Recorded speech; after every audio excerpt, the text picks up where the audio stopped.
Eh, Mungkin bisa diceritakan bagaimana prosesnya Mas Febri bisa bergabung dengan tim hukum Mas Hasto, karena kita tahu kan Mas Febri juga dulu ex jubir KPK dan mengetahui kasus ini dari internal. Ya, saya jadi advokat itu sejak sebelum masuk KPK. Jadi sejak 2012 saya sudah di 2012-2013 saya sudah disumpah sebagai advokat, dan itulah profesi yang saya jalankan saat ini. Saya pamit dari KPK pada Oktober 2020 dan kemudian secara full menjadi advokat.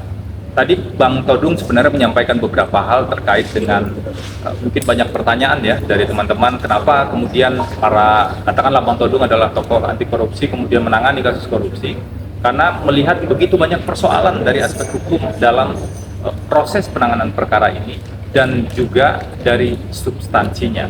Kalau terkait kami masuk kemudian pada tim hukum untuk proses persidangan perkara pokok ini, tentu sebelumnya sudah ada diskusi ya, dan kami mempelajari terlebih dahulu.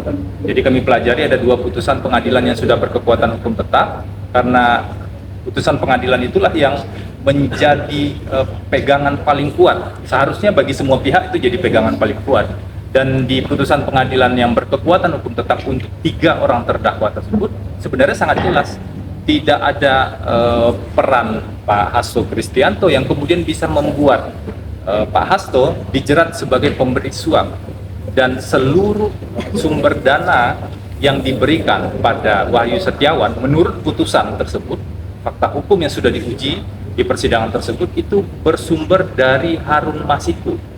Jadi bisa dibayangkan kalau kemudian tiba-tiba di perkara ini berubah dan ada tersangka baru, dan nanti ada perubahan lagi misalnya di proses persidangan, lalu bagaimana dengan fakta sidang yang sudah ada sebelumnya? Setelah kami pelajari itulah kemudian kami cukup yakin bahwa kasus ini seharusnya diuji secara rinci dan secara detail dalam proses persidangan nanti.